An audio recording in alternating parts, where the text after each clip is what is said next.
Hi there Virgo, thank you for joining me for your monthly forecast for February.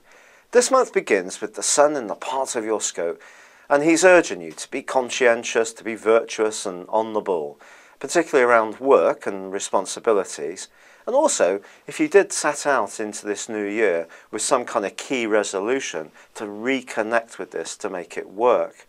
But Mercury, the planet of communication, moves on the first day of this month into your opposite sign.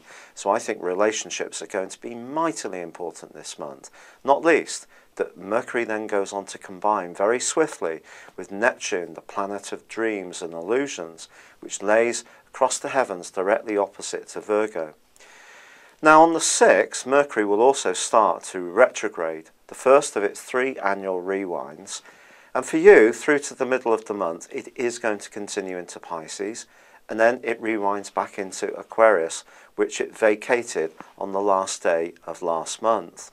The implications for this suggest that there is a high risk of some kind of major misunderstanding in a key relationship. But then you could encounter someone that you find to be absolutely enchanting, magical, mysterious. Hard to work out what their motivations may be, but you may really be hooked, and you might meet this person in a completely ordinary situation. It doesn't necessarily have to be in a club or a bar or even a dating site, although all of those are possible. It could be as mundane as in a lift or the supermarket queue. Now the Sun, in terms of that practical energy, forges a wonderful link with Mars from the 11th through to the 18th. And if you are wanting to get a better job, improve your earnings, this can give you tremendous motivation to do it. But don't wait too much for support or encouragement from others, because you could be getting some mixed signals, and therefore you may have to be very self-motivated. Now, in the delicious part of your horoscope continues Jupiter. Jupiter is the planet of expansion, traditionally of good luck. It's in your sector of friendship, groups. So, if you do want to flutter, it might be a good idea to get together with some of your friends at work or at play, and some kind of collective effort could be successful. But Jupiter's going to be opposite to Venus, and the suggestion is that some of the playfulness that went on over Christmas may actually be very attractive to you this month. But you may find that boundaries or self-discipline could crumble a little bit, such as the desire to go and play. And only you can really solve that. And of course, you are one of the most self-disciplined members of the zodiac. But sometimes it is good to let our hair down, and too much work and not enough play obviously makes us dull. But just be aware that Jupiter is actually clashing with Uranus too, and there could be one scheme or idea that comes through a group situation or is very idealistic that actually is not worth pursuing, and it could see you speculating but not getting a return. So I think you should be very careful when it comes to hard and fast cash and any group of friends.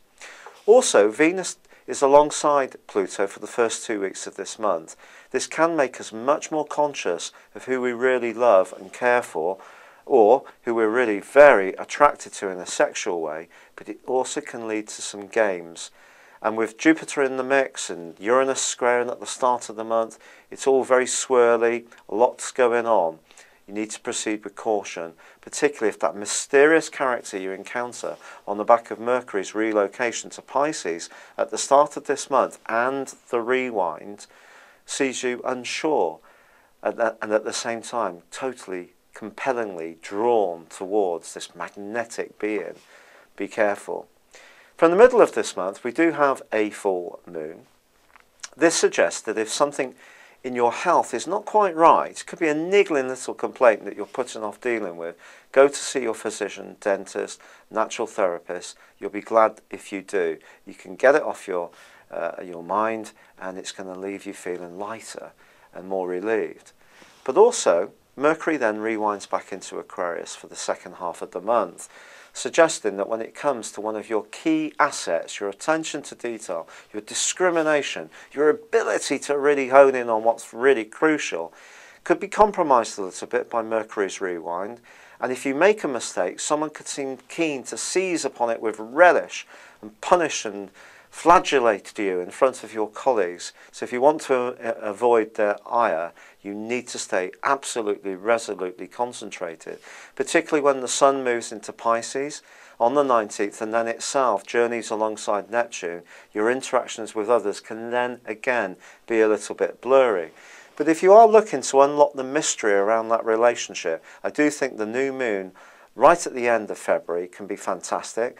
Mercury, of course, is also your ruler, and that ends its retrograde also with 1 day to go before the end of February.